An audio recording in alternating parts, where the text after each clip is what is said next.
Welcome to inverse variation examples. The first example we're going to look at is packing fruit, in particular oranges.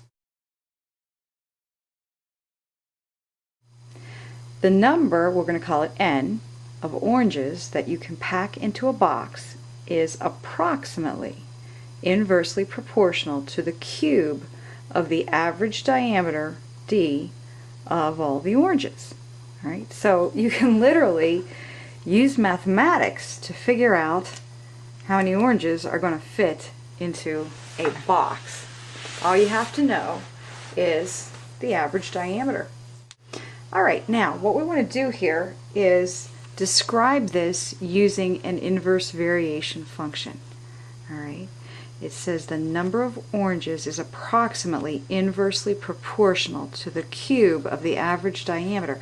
So the number of oranges, n, is approximately, it's not exactly equal, but it's very close, approximately equal to the inverse proportional, it's approximately inversely proportional to the cube of the average diameter. Okay, so it's an inverse, so our constant of variation will go in the numerator, and since it's inverse, our x will be in the denominator, and since it says cube, it's going to be to the third power.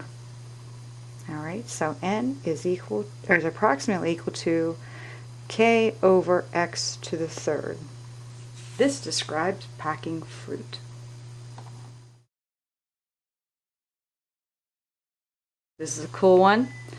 This is used on every playground throughout the world that has a seesaw. Now, this particular example utilizes one of the most famous laws of physics. I call it the seesaw law, but it is also known as the law of the lever.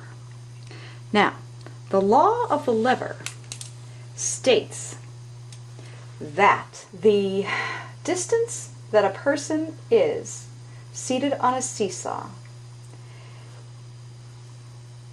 is inversely proportional to that person's weight. Okay? So the distance that a person sits on a seesaw from the fulcrum, or the center part, is inversely proportional to the person's weight. Well, let's see. What in the world? What would that look like? The distance that a person sits from the center of the seesaw is inversely proportional to the weight of their bodies. So, constant of variation, and then the W would go under there. Alright, so here we have Christina and Mary Kate, and they're on a seesaw. And we got one of these weirdo situations where one of them weighs a little bit more than the other. Mary Kate's coming in at 120 pounds, and Christina's coming in at 78 pounds. Now Mary Kate, on the other hand, she is there at 6 feet, and we need to find out where should Christina sit so that they can balance out.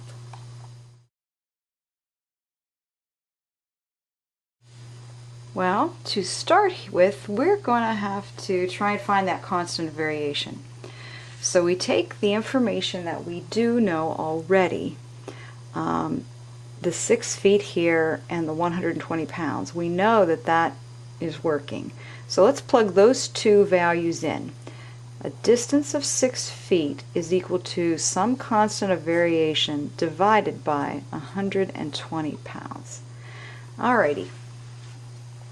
Well, to get the k by itself, we're going to have to go ahead, multiply both sides of this equation by 120.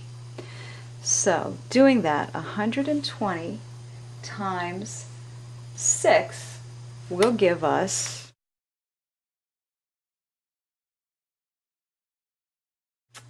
let's see, 6 times 12 is 72. So 6 times 120 would be 720. So our constant of variation for this particular problem will be 720. Now, let's go ahead, use that value of k, and come on over here and see if we can't figure out where Christina should be seated on that seesaw. So let's go ahead here. We know Christina's weight, but we don't know her distance, and we do know the constant of variation is 720. So her distance, I'll put a little dotted line to separate here. Christina's distance, let's call that distance sub k so we know it's Christina's distance, is going to be equal to the constant of variation, which is 720, divided by Christina's weight, which is 78. Well, that's going to give us an answer. Let's see. Christina's distance is going to have to be approximately 9.2 feet. That's just going to be to balance Mary Kate. Now, if we don't have 9 feet from here to here, Christina ain't never going to balance Mary Kate. And this is going to be one of those situations where Mary Kate's always going to have Christina up in the air, just like when you were a little kid in the seat, on the playground. That happened over and over and over again. I wanna